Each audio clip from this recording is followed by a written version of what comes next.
everyone, and welcome to the Assistant Director Guild podcast. Today's episode is sponsored by Chase DeVere, which is the finance and pension partners of the ADG. So without them, we wouldn't be able to be here talking about Adolescence, which is a 4-part series that was on Netflix earlier this year that has blown my mind and the rest of the world's mind, not only because it's created a great cultural conversation, but also because each of the 4 episodes were one take. So I'm here joined by 2 of the very special people that made this magic happen.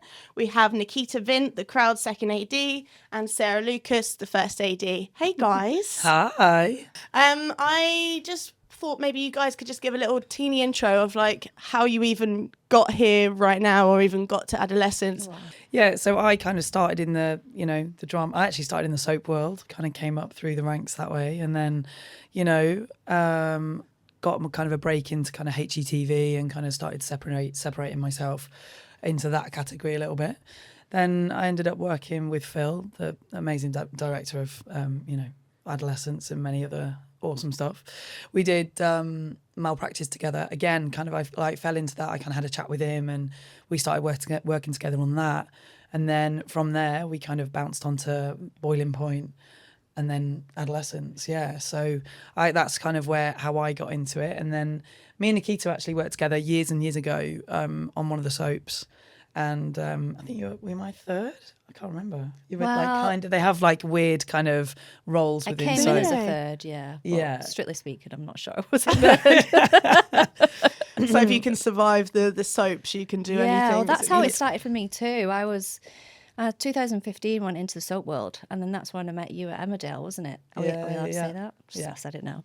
And then went into HGTV as well, like 3 years later, and then just kind of re-met, didn't we, along the way? Yeah. And then yeah. And we on Adolescence, obviously I knew the crowd second was going to have a mega job, you know what I mean? And and Nikita came on board, and we kind of have worked together ever since then. So after then we went on to our first kind of MMP feature film.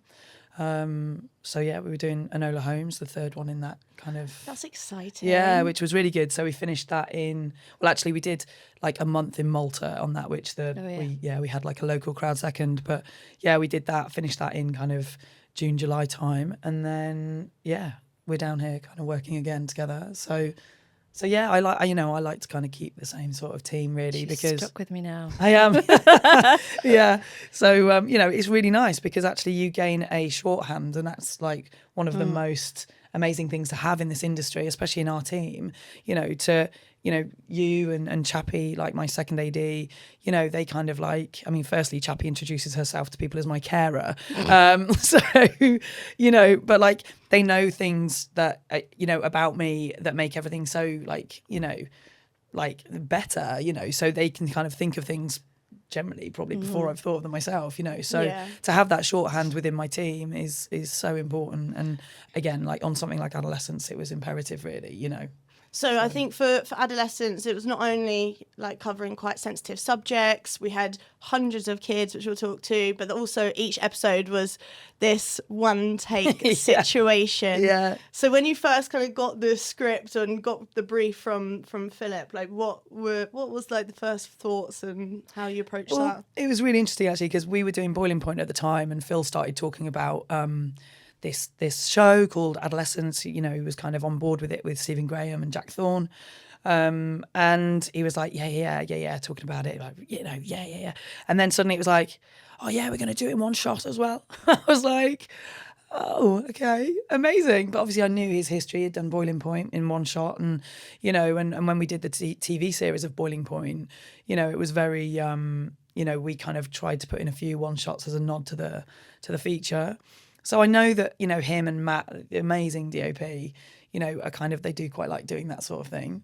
So and it was one of those, it was kind of like, right, everyone just got on board, which was brilliant. And that's what you needed. You needed every single member of crew to get on board and be open to the madness that was the idea of, shooting something in one shot, like, and then, in my head I was like, oh, well, it'll probably just be in a studio and we'll just be kind of going around and stuff. And then, then there was these like talks of getting in cars and driving places and going to a different studio and then going to a location and drones. And then clipping it to a drone and flying off and, landing the drone.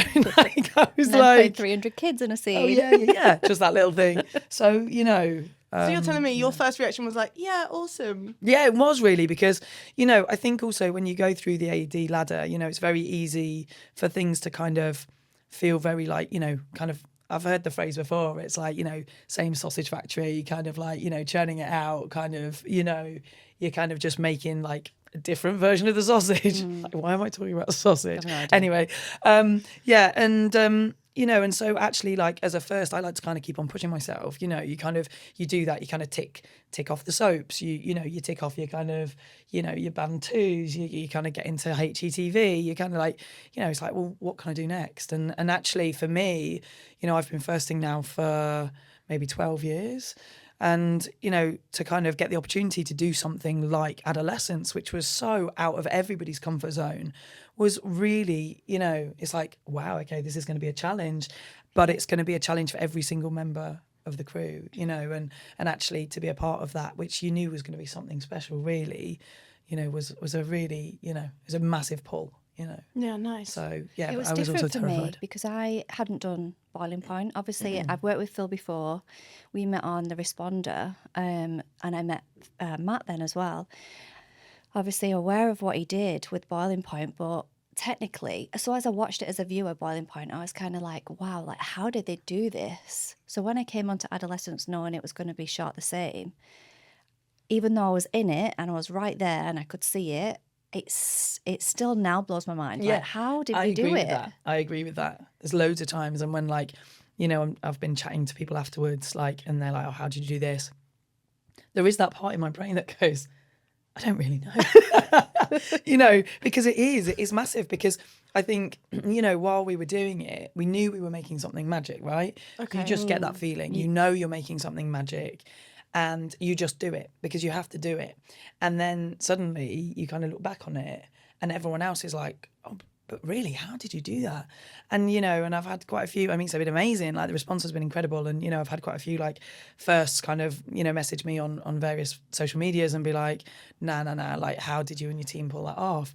And it's only then that you kind of go like, because we're out of it, you kind of go, wow, actually, it was pretty incredible, actually. What you kind of just get on with it, don't you? At the time, you're just one foot in front of the other and just keep going. Really lucky that the level of responsibility that was given to every single person, we all matched it and above, because you couldn't have just had, any Tom, Dick or Harry do the show, because it just wouldn't have worked. There was so much responsibility to be in the right place at the right time, know your cues, like all of that, even for crew, ADs, we all needed to know where we needed to be. Yeah. And it was magic. We just did it. It all worked seamlessly, really. It really did. Yeah. And like seamlessly. I was going to get to some challenges later. Damn it. If it's too seamless, why are we even here? Yeah, but there was the challenges. There was. But, you do like, it really was that. It was like, from the number one artist, to a floor runner, everyone had such a responsibility, and a supporting artist could easily like ruin the take by looking down the barrel, or and so everyone had like the power to ruin it, you know what I mean? So it just meant that everybody stepped up their game.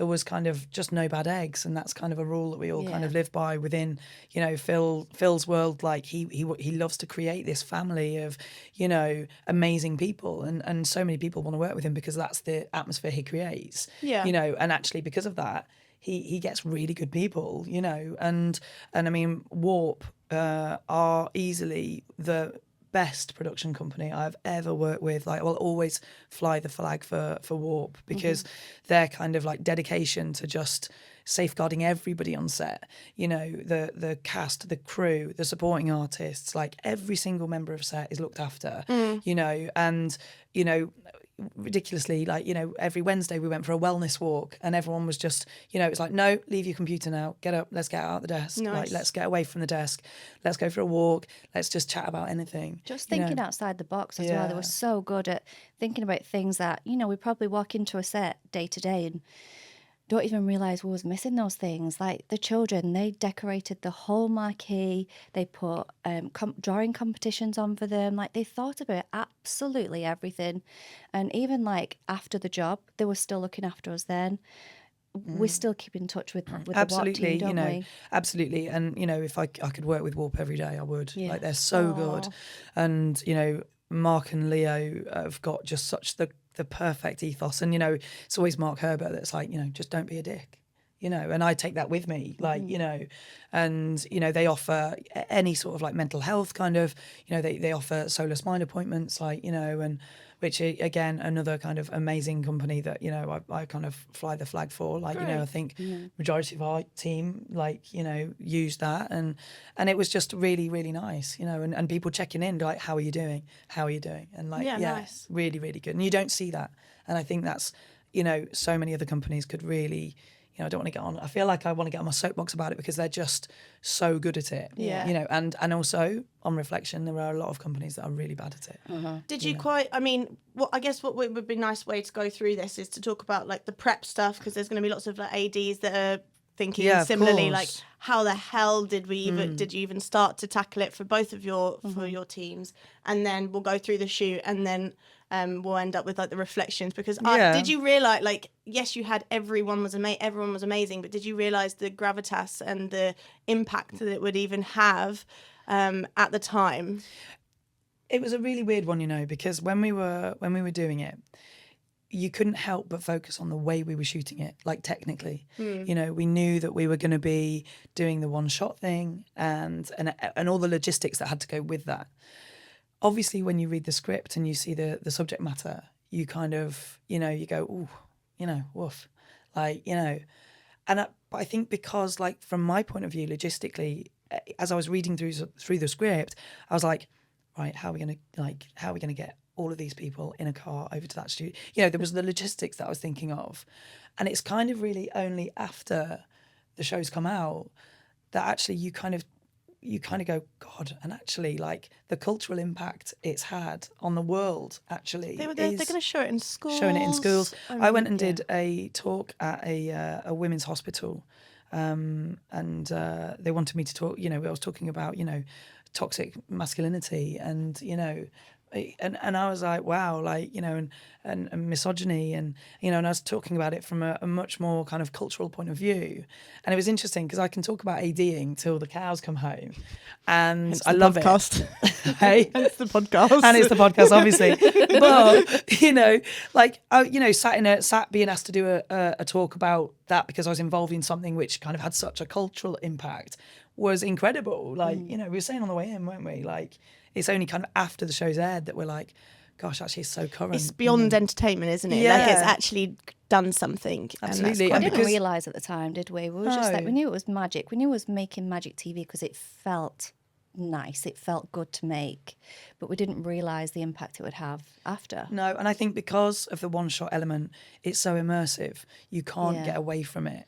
And so then add a subject matter like, you know, what it was, which is so Double current, bubble, isn't you know, it, really? yeah. And like, I remember reading it, and I, you know, and I was like, what's Jack talking about? This kind of like, you know, all the emoji stuff and the manosphere. Yeah. I was like, God, his brain's gone to a really weird place, and he's like, you know, making all this stuff up.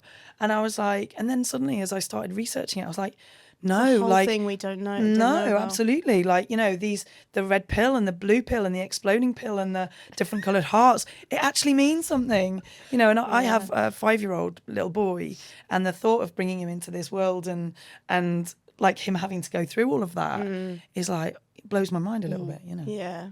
I guess it means that that's created a space that parents can have a conversation with their children. 100%. Talk that language, maybe minus the emojis so much. Yeah.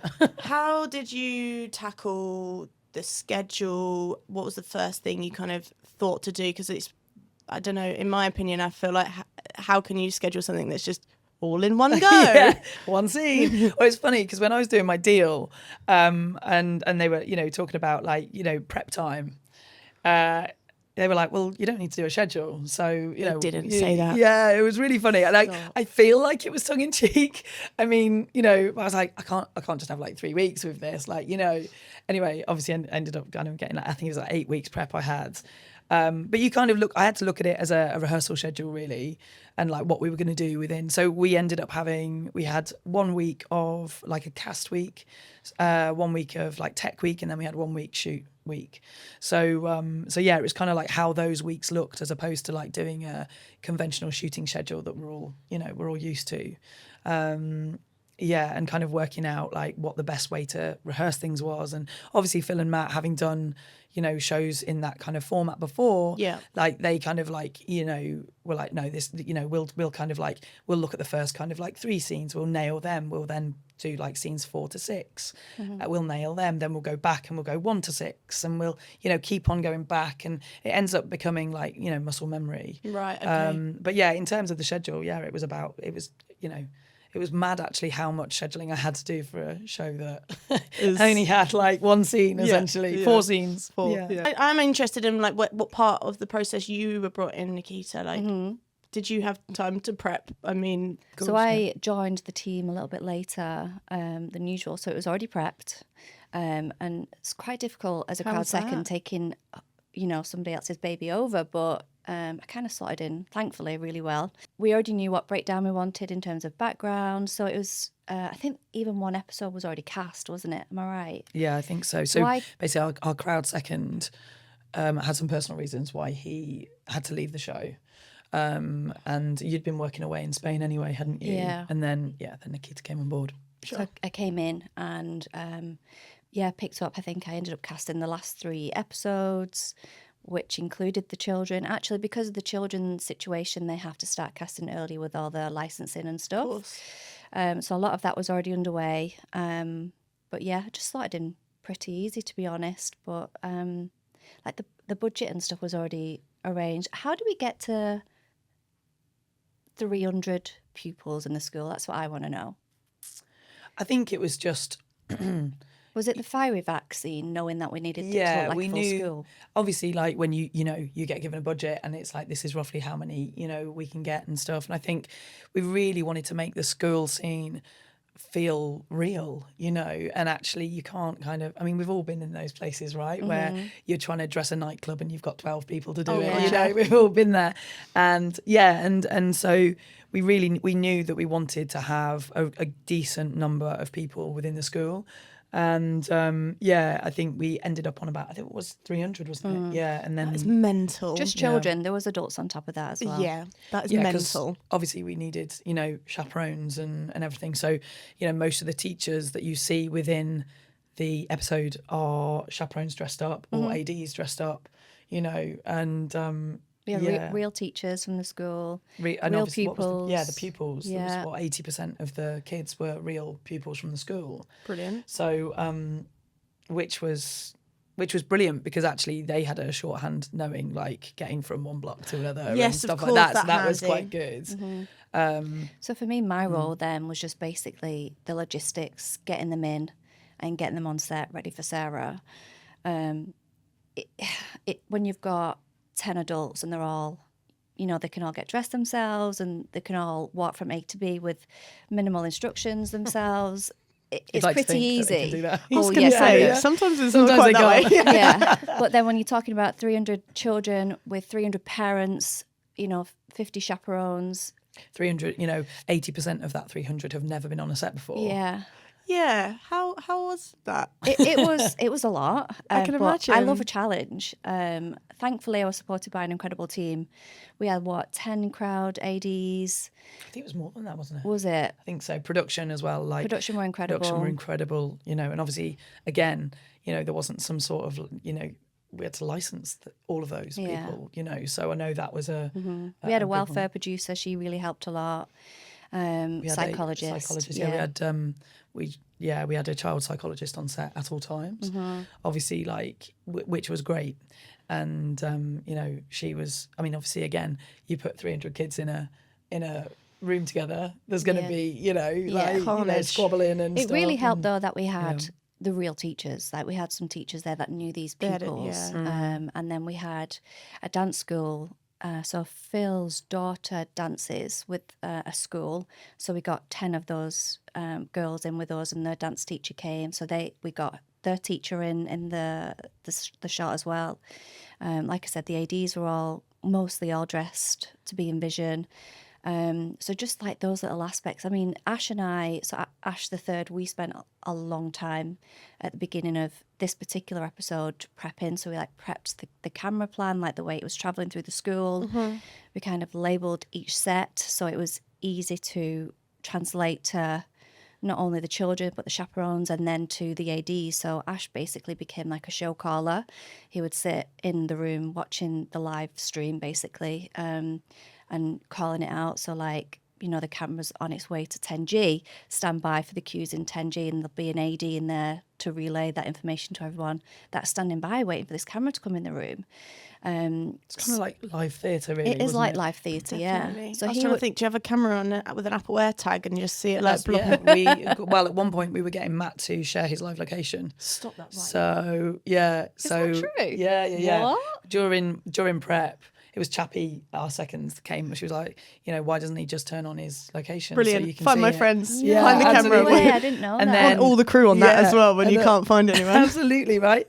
And then we were worried about that interfering with any signal and stuff. Sure. But actually, by the time we got to shooting, it was in everybody's muscle memory, and we kind of knew when he was going to be coming in. But so as much as Ash was, as you say, calling through to the crowd team, I was doing the same for the main team. So it was a lot of planning. I mean, Ash did an amazing job. I have to say, I've been ADing for years and years, and I don't know whether I could. I don't think I that. could. To be honest, I don't think I could. Yeah, he did such an incredible job, and and actually, again, he made it such a lovely space for, he was making certificates for the supporting artists, and and making it really, and that's it. You've got to make it a fun set, whether on any job I do, the main thing I do is just make it fun, make it safe, make it approachable, and treat everyone with respect and kindness, because we're here for too many hours a day. Yeah, we see crew members more than we see our own families.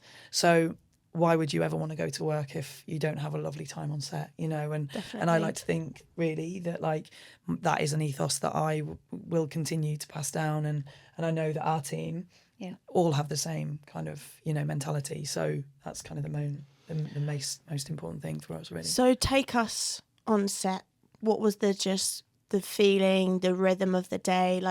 Just talk us through quickly how the day was approached for a shooting day. It was nice, for a crowd aspect, because normally we're in first doors 4:00, 5:00, getting the crowd ready, but it was 8:00 unit call. Everyone was called for a unit call. It's amazing. For that episode in particular, the 300 children. Was that the most challenging episode, do you think? Because it was a lot of people to get ready. 100%. Yeah. But we got everyone ready in 2 hours. I believe everyone was on set for 10:30ish. So it's quite a steady morning. So you can imagine what the crew in that time is just setting up. They've done it probably 4 times already, 5 times already. Very Groundhog Day, really. In that Yeah, respect. it is a little bit, but it's nice because the pressure's off. You don't have to worry because you know what's coming. We know we're going to do a take at 10:30, so we know everyone's got to be ready for then.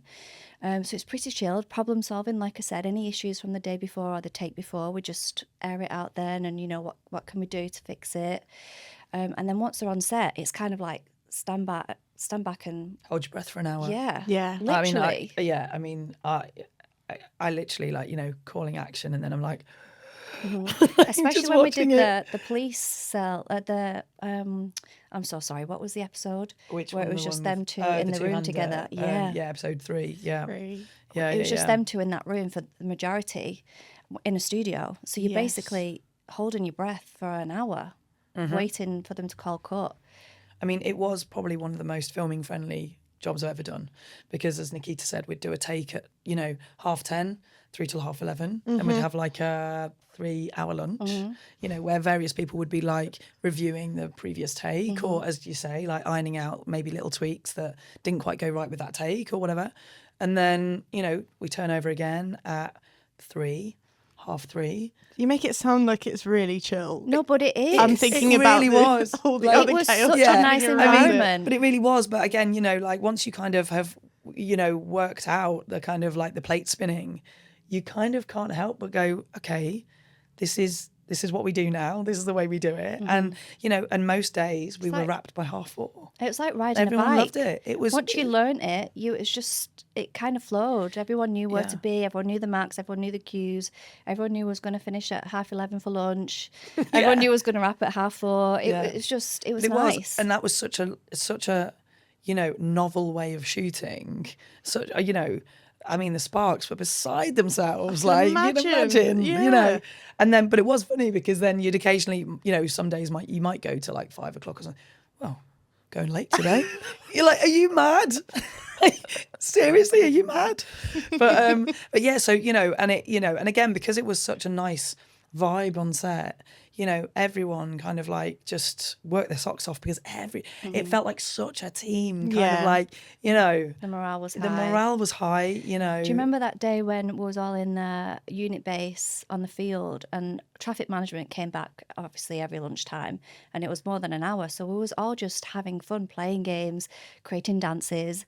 I've got a video of the traffic management doing wheelbarrow races along the grass. Like it was just high morale everywhere you went. Yeah, it was. It amazing. really was. Like it was, you know, and yeah, it was. But I think you incredible. guys obviously contributed to that. That you've Yeah, got to absolutely. You know, and also That's like you. it does kind of, you know, don't get me wrong, it wasn't a simple shoot. It was the most complex shoot I have ever done in my life. Okay, good. We need to Yeah. talk about like the Yeah. actual. Yeah. It Yeah. was. Technically- It really graft. was. You're Technically saying really lunch hard. at And you know, 11. yeah, chill. You know, it really was the most complex, and the logistics of it and stuff. But once you'd nailed that, you're like, okay, you know, like, you know. But I mean, the list of, you know, cues that I had were as long as your arm, like, you know. What was the hardest bit for you that you went? There is absolutely no way that we can do this, and then Episode 2 was really, episode 2 was hard because not only that, you had kind of like, you know, your 350 background kind of doing their thing, us going through the school, coming back on ourselves. But then in the last 10 minutes was when they jump out of a window and they chase with the camera, and there's a near miss with a car and a kid and a motorbike. And then you walk back down and you have to clip the camera to a drone and, you know, and then land it the other end. So that, and the interesting one with that, which I think we were going to talk about earlier, is so putting Stephen Graham into episode 2 came like halfway through shoot week, so he was never going to be in it, and then one of the kind of thoughts from Netflix came and it was like, why don't we put Stephen in? And it was like, why don't we do that? Like, you know, we need one more thing. Let's do Clearly, that. there was something else Yeah. missing. It's going too here. well. yeah, absolutely. And why don't we make it harder for ourselves? And obviously by doing that, you know, the obvious place to put him was going to be at the crime scene after the drone. So we'd be landing the drone. And, you know, I think Matt, the DOP, his head fell off at that point. But everyone's on board and everyone's like, yeah, why not? Let's do it. You know, Love it. I so hate it at yeah, the same time. so we sacrificed the take to rehearse the drone move, and then that was on the Wednesday, I think. Then we were going to go for a take on the Thursday, but then the wind was too strong, so we couldn't fly the drone at all. So there was a couple of like takes that we did that had like an ending where maybe Stephen was over the opposite side of the road and the camera just kind of like, you know, went off, focused on him, and then that was the end. And then I think the Friday morning we did a take where we didn't land the drone because it was too windy. So at that point we were like, we know we've got one in the bag. We know we've got one. It's not exactly the way we want it, but we've got one. And I think it came down to the last take where we were like, What we're gonna number land. take is this? Well, I think because we'd kind of started turning over a little bit in Tech Week, and because obviously there was some restarts, like, you know, if it kind of a mistake had happened or There's something no was point. eggy Yeah. for like the first 10 minutes, we were like, actually, we'll cut and we'll start again. So I think, I don't know, it might have been maybe take 14, maybe I Maybe, think, I have in the no end. idea. Yeah. But, you know, and But then, it could have had a different ending, that episode. yeah, there were so many different endings because of like how we could shoot it. And that one was tricky as well because, as I say, you had all of these kind of like really big things that you had to navigate like in the last 10 minutes. And then what happened was the drone would fly off, and then we'd lose signal. We'd be in the school, like set up in a little room, monitors, and we'd lose signal, which we knew was going to happen all the time because we were out of range. But I knew that as soon as that drone went up, DOP grips were in a van, bombing it down that other side, of the road to get to the other end, to jump out of the van, to then catch the drone, and most of that was out of range. So none of us really knew what was going on. So you could hear a pin drop every time we tried to do it. You were just waiting for Willie, weren't you, at the end? So yeah, Will, one of our amazing runners, he was at the end. And you know what was brilliant with Will is that he came on and he was fairly green to the industry, but I'd worked with him one briefly to start before. on, hey? Yeah, I know. And he started the job kind of giving out kind of cast lunches and not bringing the cutlery or something, and I'd be like, come on, Will, let's pull it together. But I've said this to him many a time, so but then by the end of it, he had progressed so much as an AD, and he was the one at the very end, directing the kind of, I think we had 30 background down there in the shops and stuff, directing them and being the person to kind of give me a thumbs up, at the end, it's a proper crash course, isn't it? It's Isn't you've done it? absolutely every eventuality absolutely by the end of that shoot. And I know in one of the episodes, it was episode 3, and Owen had he'd been screaming and shouting for a week, and he had a really bad cough. And we were like, Will, you've got 45 seconds to get a cup of water in there before the camera comes back. And you need to hold your breath, because I knew that the camera would be looking at the CCTV, which was all live stuff. So I just knew there was this tiny amount of time for him to run a cup of water. And he was like, oh, During God. a take. During a take, So, but that was it. Everyone kind of just had to up their game. There was no space for someone who, wasn't on board. Nice. Love it. Love it. I'm want to be there. But in terms of how you two supported each other and how the AD team ran from a leadership point of view and keeping everyone motivated, is there any kind of things you want to talk about? Well, I think on every job, the first really sets the tone, right? We have to, because we are the glue that keeps the rest of the crew kind of, I don't care what anyone says, the first AD and the AD team are the people that just kind of iron everything out between everyone, right? And I think our team were really good at kind of keeping morale high. As I say, I like to run a really kind of happy floor, and have fun, basically, because we're doing fun stuff, But are you though? Because you are balancing some serious themes. How do you find the balance of making sure everyone feels supported that way, but also having a good time? It's kind of a bit of. I think, I don't know whether it comes with experience or what. I don't know, but I don't know. I think I've always kind of been quite laid back on the floor, really. I'm probably like a duck, kind of my feet are kind of really flapping underneath, but actually, as it goes along the water, it's not a duck, is it? It's a swan. Is it a swan? It's a swan. You can be a duck. I'll be a duck.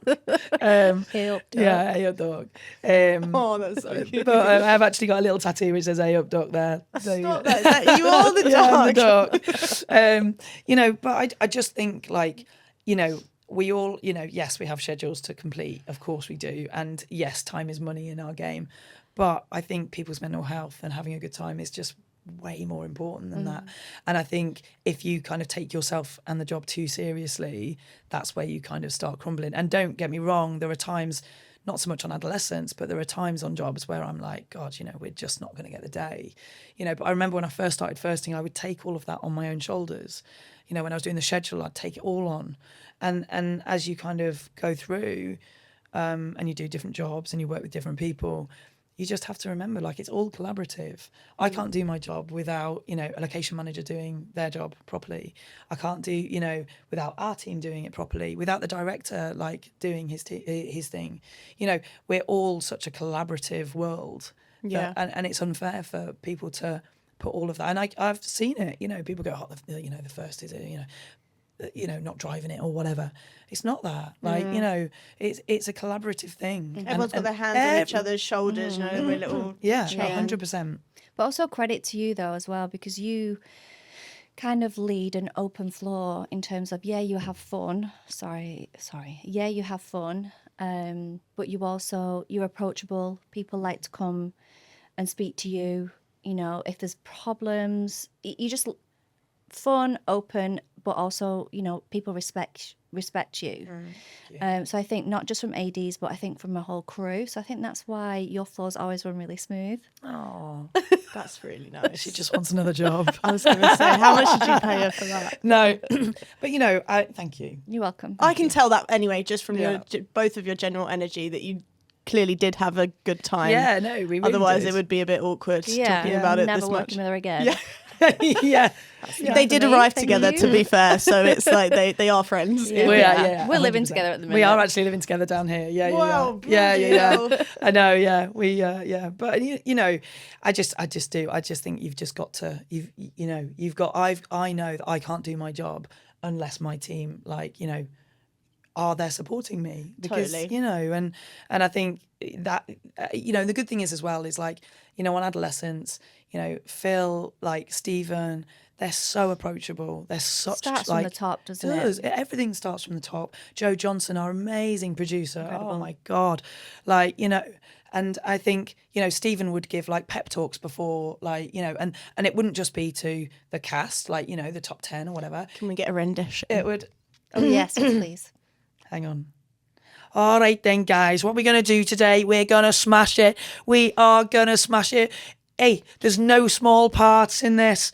Everyone plays the same part, and we are all as one in this. We are going to... It was like that. That was bloody brilliant. Yeah. that's spot on. I'd normally be better, but that was, you know... That's pretty good with a Spot on me. croaky voice. Yeah, going croaky on. voice. But, you know, and it was those things, you know, we'd have all of the essays, we'd have all of the location marshals, all of, like, there were no small parts. No. And so, and actually, you know, the amount of supporting artists that we had come up to us and be like, we've never felt this safe, this included on a set before. Mm-hmm. And it was because, you know, actually, like, a good supporting artist is worth their weight in gold, right? Oh my God, like, I can still name them from when I was thirding, the people who I'd be like, oh, I hope they come on. Yeah. Or please get them booked, because you know they're going to be brilliant. And, you know, but getting a hype up from Stephen Graham before you're about to go for this amazing... Everyone like, believes in the vision. Yeah, don't they? 100%. Yeah. And you mentioned that you had a child psychologist. Did you have well-being people? Yeah. And so, how did that look like with safeguarding the young people as well as the crew as well? Because it's quite gnarly subjects, I think, for everybody. Yeah, I think where we saw it most come into play was the school episode. Rachel was just incredible. She would start her day off. This is the psychologist. Psychologist, yeah. Dr. She would, Rachel, we call her. yeah, she was amazing. A doctor. I'm just called Rachel. Sorry. Thank you, Sarah. Yeah. We wasn't sure, but thank you. You're welcome, guys. You're welcome. She would start her day off at, because we had a lot of cast children too. So she started her day off at unit base with them. In terms of geography, unit base was about 5-minute drive away, and that's where cast and all the crew would start. And then crowd base was actually at the school, so we was on location.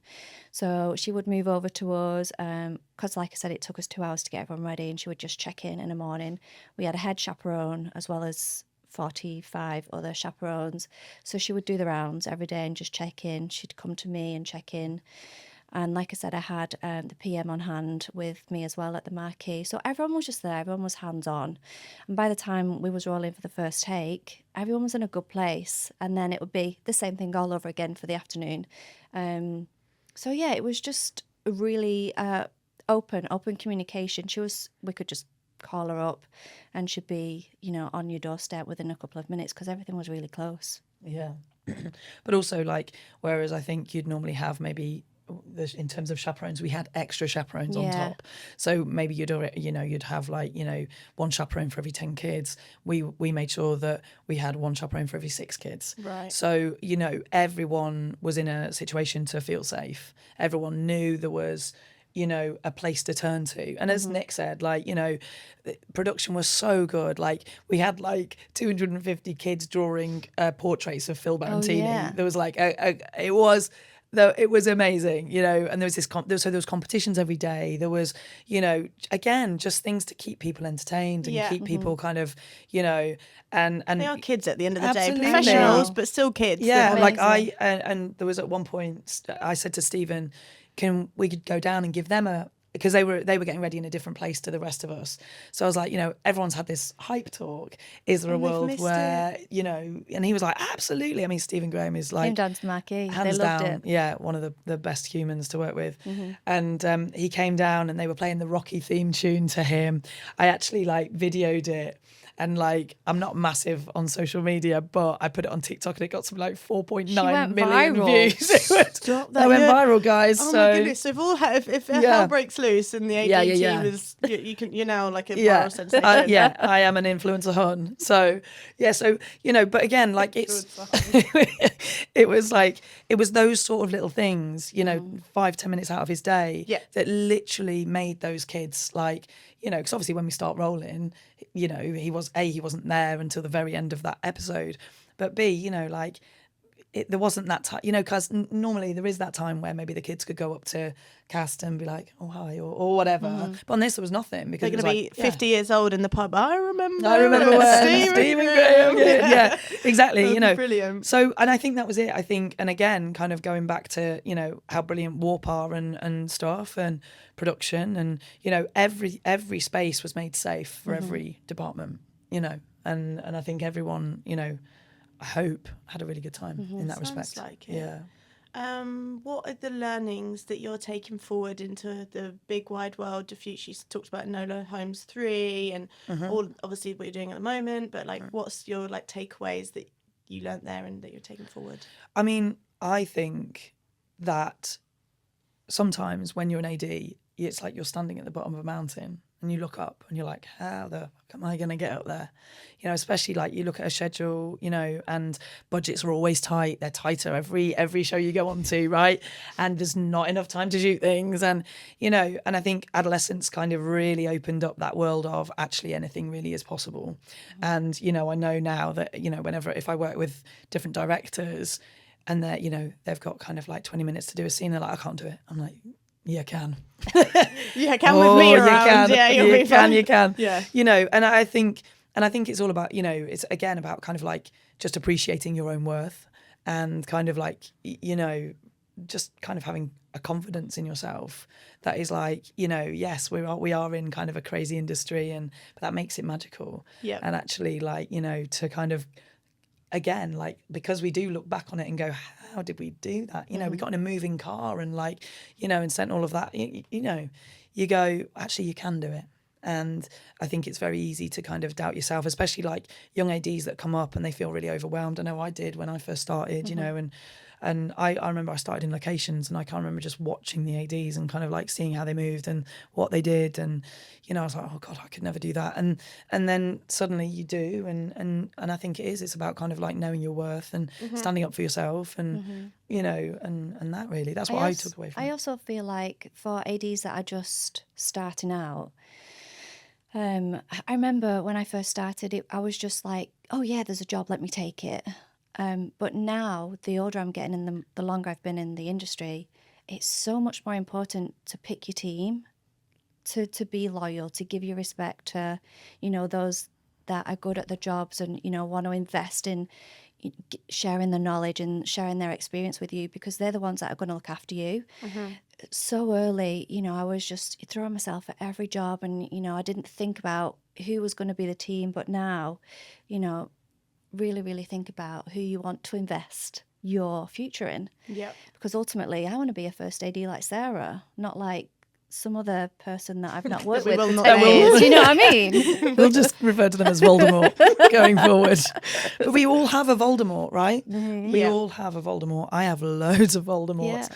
Yeah. There are loads of Voldemorts knocking around. There are, and and then again, like as a female in this AD world. True, we haven't even talked about that one bit. Look at us three. Look at 3. Yeah, there you go. But as a female who, I did have to kind of like, work in a very male orientated kind of like world at the very beginning, but now, it's changing. And I think that kind of Jurassic era of our industry, I hope, is changing that. And I kind of I pride myself in being kind of someone who really kind of is trying to change that, I remember like being the only girl on an AD team, like all, you know, many a time, you know, whereas not even actually, that long ago, to be fair. no, exactly that. And, you know, but equally, I think when I was coming up through those ranks, and I saw female firsts, I could see that the way they were trying to get where they wanted to get was to be the shouters, was to be the screamers, was to kind of like, you know, and that's,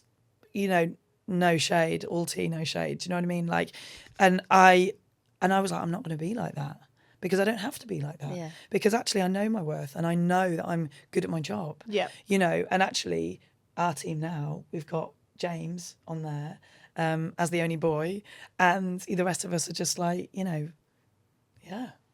Girls rocking. Girls rocking it. Mm-hmm. But, you know. What was your takeaway, that your learnings that you're taking forward, Nikita? I think for me will be just basically everything that I learned during that school episode. I've never dealt with children in those numbers before, so everything that I, you know, problem solved throughout that whole, let's say, a week and a half of having them with us, just everything. You can't buy that knowledge. You can only get it from doing the experience. You can only get it from the experience. So yeah, not being afraid of hiring children. Well, say not being afraid of children in general. Hiring children, because you know it's a little bit more legwork than just hiring an adult SA. Of course, yeah. You've got all the licenses, you've got the chaperones, you've got the hours that you need to manage. Got the duty of care. Duty of care, all the safeguarding, you've got all of that. It's just a different level. And if they've got any additional needs, do I need a quiet room for them or anything like that? If they're young babies, sometimes you need two, so it's just a little bit harder. But now I'm not afraid of the hard work because I've done it for 300 plus children. So I think that's my takeout. Thank you. You're welcome. You know, and I must say, like, the crowd team on Adolescence was incredible. Like, you know, and they, you know, I didn't even see all of them at times because they were off doing their thing and stuff. Nice. And, you know, you and Ash like ran such an impeccable crowd team that it was, and yeah, I couldn't have done it without them. Oh, good. Thank you. That's nice. I always ask this when I meet any other ADs. So this is like separate to the podcast, but just my general question is, what do you think is your superpower that's like uniquely you for a job? So like why is it? Oh, can we answer each other's? Oh, look, that's Oh my God. Am I going to commit to this? Okay, we don't have to. No, I like that. That's good. I think Sarah's unique power is just like how approachable and how fun she is.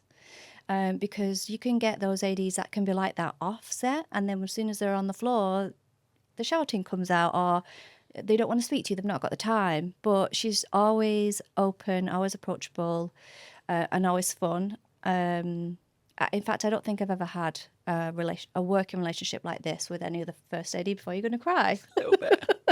It's been a really long weekend, guys. And I'm just feeling emotional. pressure. Got your own vulnerable position. I'm in a very vulnerable That's position. also adorable and That's really nice. That's really nice. Yeah. But it's true. And I think everyone would say the same. Yeah, I like to just be silly because I'm a silly person, right? Like, and I remember I was working on a job with Ash, and I said to him the other day, I was like, Ash, could you just meet me wherever I was, and he was like, oh yeah, and I could hear in his voice that he was like terrified, and I was like, what's going on here? Anyway, what had happened was Ash is really tall, he's like 6'2", and I'd found a really tiny door. And I just really wanted to get a photo of him stood next to this tiny door because it just looked so, you know, like in my head, I was just like, I need to get a photo of Ash next to it. And he was like, are you mad? Like I literally thought, like, yeah. What is it? But, you know, a couple of years ago, I was diagnosed with ADHD, and I see that as my superpower because as ADs, we have to be able to listen to something in our ear, something on the radio, something on the booms, someone talking to you here, your phone might be going as well. And I think that is, you know, that ability to kind of spin those plates is kind of like, that's my superpower. You put the AD in ADHD. Yeah, I put the gay D in ADHD. Yeah. God, she has to get it in. But yeah, and equally, if I'm answering for Nikita, I mean, in a really weird way, we're kind of like chalk and cheese in the sense of like, she is 100% the zen to my kind of not the zen. yin. Yeah, the yin To your yang. to my yang. That's exactly it. And you know, I know, and I feel the same with Chappie, my second as well. Like, I just know that everything at base, at crowd is sorted. I don't have to think about it. Obviously, I do think about it, but I know that it's going to be done. You don't have to worry about I it. don't have to worry about it. So the thing with, Chappie and Nikita is that they know if I'm having like a day where my brain's too busy. Sure. And so, like, because they've worked with me for so long, and I'm just impressed that I'm not jigging my legs for the whole of this thing. I've done me really too, well. you have. But neither. Are you a... Yeah.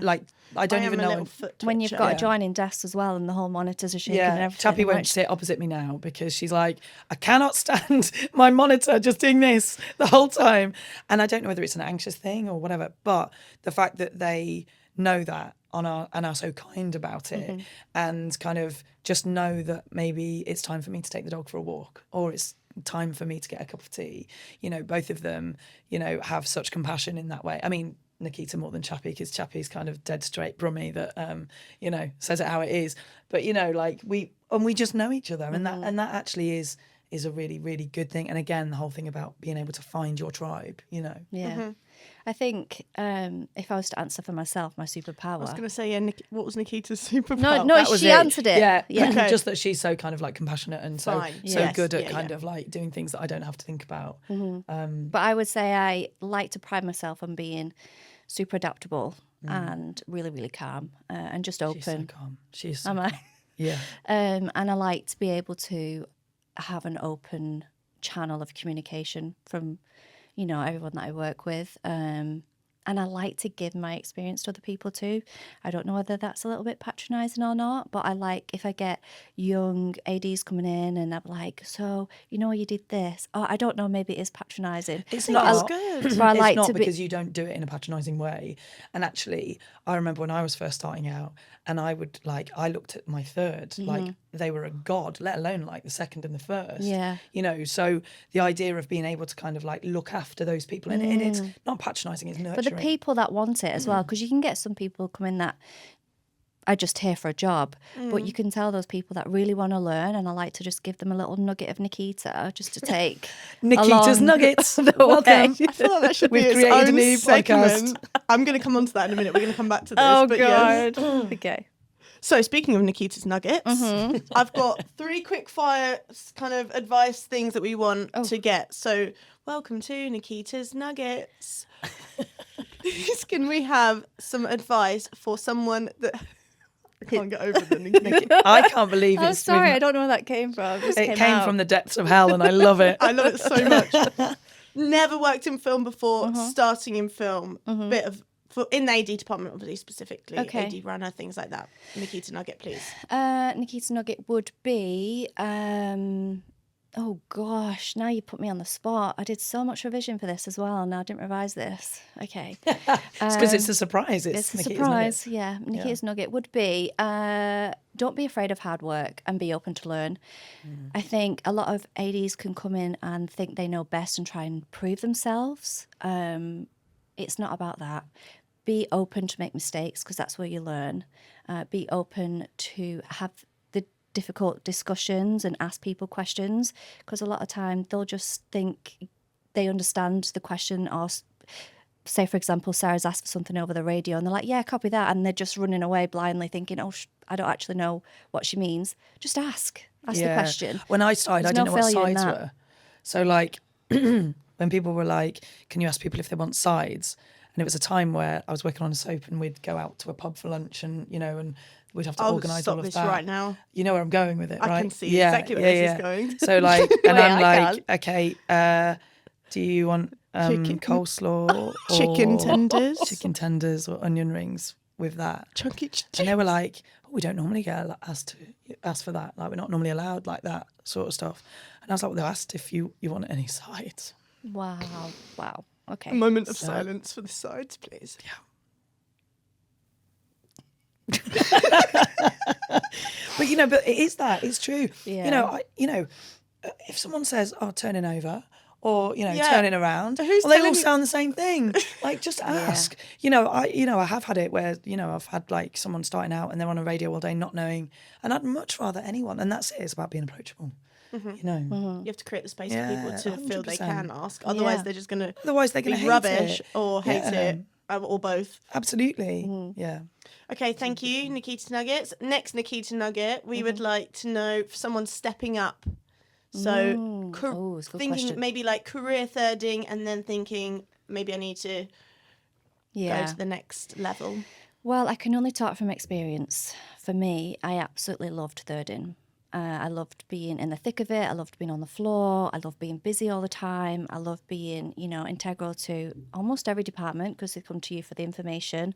I loved being by the side of my first AD that I looked up to. But I think there was a time for me where I just realised I feel like I can do this with my eyes closed now. And I just knew. And don't get me wrong, I was petrified because I like to know everything. I like to know that I can do the job and do it with everything and not... Obviously, no one wants to make mistakes, but I knew I was going to have to start making mistakes again to become a crowd second. Yeah. So it was learning that I was at that time in that position where I was ready to start making mistakes again. She's so good. So good. So I kind of did it in my comfort zone as well. So 2 friends of mine, first AD and second AD, she was pregnant at the time and she couldn't do the crowd aspect of this new job that she was going on to. And she was like, who do I want to spend my summer at unit base with? And she thought of me. So I did my last job as a third AD and took the plunge into crowd seconding with them. I never went over back. in Leeds. I never went back, and that was 3 years ago. And I love it. I absolutely love crowd seconding. Nice. Yeah. To the point where my current second, after the job that we're on now, is going on maternity leave. And so I kind of keep going, is it time? Is it time for you to come? It's really difficult. And she's like, I love crowding. I love it so much, but not just like the people aspect, because obviously you have to deal with a lot of people. Yeah. And I love that. I also love the logistics side, the budgeting, the admin. I love all of that too. I don't think I've ever heard I love the admin come out of really, someone's really mouth do, though. in my entire But I life. think that comes So from my true. background. I used to be a tour manager, so I used to do that. This is your baby, yeah. Yeah. I like and the you're kind working of like things your own out. boss, really, aren't you? Yeah. You know. But then I also don't like being the crowd department. I like being an AD. Yeah. Well, on our unit list currently, you're down as a separate department to us. She's very sad about it. Oh no. Thank you, Nikita's Nuggets. Thank you. Nikita's Nuggets, but from Sarah. And Second my to brain first, was please. trying to think of what it could be, Sarah's segments or something. Oh, yeah. No, you can have Ooh. it. You can have it. Sarah's sausage. Whoa, okay. Oh, I wonder if Okay. the sausage, The sausage bit is is back. kept in from earlier. Yeah. Otherwise, out of context, that might sound a bit odd. Yeah. Oh my God. Sarah's segments, please. From second to firsting. I think I agree with Nick. Like, I think there's a world where you kind of, and I've never really referred to it as kind of learning to make mistakes again or Yeah. accepting that you have to make mistakes again. And that's so true. Because, you know, we get to a point where you can third with your eyes shut, you can second with your eyes shut, you know, and it's different, isn't it? Because actually, like, thirding and firsting is so similar. So kind of, I mean, I think it was like 5 years I was seconding. And then I was like, oh God, then I was kind of like terrified to go back on the floor again because, you know, you're like, oh wow, well, this is totally different. Yeah. But I'm comfy here. Yeah, I'm comfy here. I like it. I like my office. It's And raining that's what outside. it is. It's getting out of your comfort zone. Yeah, 100%. And I think there is an element where, you know, if you know that you can do a call sheet with your eyes shut and you almost kind of are waiting for the day to go wrong so that you've got some kind of like, you know, rescheduling to do. Like I used to be like, oh, come on, I just want something fun to happen so that I can, you know, do something else. It now makes sense why you took on this project. to be Yeah, fair. exactly. Yeah. But like, you know, and I kind of, you know, if I knew that I kind of had done my call sheet by like 9 o'clock, my AD report was all done, I was like, right, okay. And I think it's at that point when you feel like there's a worry that you could start getting complacent, then that's the time to go. And it is about, you know, kind of facing your kind of that fear. I think the jump back into the floor as a first can be quite, I think, probably more daunting than stepping off the floor. Yeah. The longer you're away from it as well, the harder Yeah. it feels to get back into it. But you just, you know, and also, I mean, it's like Chappie, I think, would be quite happy being a career second, you know, which is great for me because I'm not going to lose her. But yeah, and I think there is, you know, you just have to face your fears and go for it. And once you've got that first block, and it's a bit different with firsting because obviously you get so much more time to prep. So you you become so aware of like the shoot requirements, and you know how hopefully you'll be working with a director that you know. Yeah, you're in it a lot and more, you're in it aren't a you? lot more. You're kind of totally immersed in it from a much, you know, a lot more prep than you would do if you're, you know, if you're seconding or something. So you can kind of almost start to kind of find your feet before you hit the floor, and or even previously to that, like the recce's and stuff like that, production Hit meetings. the floor, quite literally. Hit the floor. I did actually hit the floor literally on the last job, didn't I? She did. Do you want to talk about that? I stepped off the back of a set and my foot went one way and my leg went another. So I was kind of carted off set with Millie Bobby Brown just kind of like waving at me from a... We laughed, but it was we laughed, but awful. it was She was really battered bad. and bruised. It was really bad. Bruises. Her leg was in a little brace for a long time. Oh my Ice pack goodness. machines. Yeah, it was Okay. really bad. Yeah, you'll feel bad now, don't you? I do, yeah. I mean, it's funny now, but it was Carted really off, bad. I thought they kind of just like put No, you on a no, dummy No, or they something did. and They just did. They wheeled put you her away. on a wheelchair. Yeah. They did and wheeled me backwards out of the Gracious. studios. Nikita's Nuggets and Sarah's segments, last advice specifically for adolescents, if someone was going into a project similar, whether it's kind of navigating these kind of sensitive subjects or just the sheer monstrosity of the logistical chaos. Yeah, Just do it. just do it. Okay, great. Because Da-da-da-da, the da-da-da. opportunities don't come around often enough. We're so used to filming this way that we film now with, you know, multi-cameras or whatever. But Conventional shoots, yeah, one shot is incredible. It really is. And it's terrifying, but it's just And all you unique need and to do incredible. is just change your mindset of taking it out of that conventional mode, you know, and actually you realise, well, how are we going to make this work? Well, we're going to have to rehearse. We're going to have to rehearse. Like that's, you know, and what was good in majority of the episodes that we did, particularly in episode 2, you know, the script meant that we had areas that went off, maybe a little kind of two-hander in a room, that would allow the rest of everyone else to breathe. Just everyone else just to kind of like take a minute to calm down, and then we'll go back out again. And, you know, and I think it's all about rehearsing, and it's just about doing everything you do with conviction. You know, we all know how to run a floor. We know how the AD team works. You just have to adapt. And actually, once you kind of start doing something like that, you know, you just want to kind of go bigger and harder, really, because you're like, okay, what can we do next? Yeah. How are you going to scratch this new itch? I know. Yeah. I know. Did you do that with Enola? Well, Enola was the first MMP that I've done. Well, we've done. Yeah. I've done a lot And of so- feature before. Yeah, and so it was, you know, dealing with kind of like LA and all of this, and I was like, oh, you know, and like massive names, you know, that was like, oh, okay. There's some standing next to shinies in Superman. them, isn't there? Yeah, exactly. And so that kind of was another itch that was scratched. The one that we're on now, which I can talk about, can't I? That's fine. It's all out in the press anyway. Yeah. So we're doing Prima Facie at the moment with Cynthia Erivo, and yeah, and that obviously was the one-woman Jodie Comer show, theatre show, which was phenomenal. And we're making it into a film. And for me, that was my favourite piece of like theatrical drama, you know.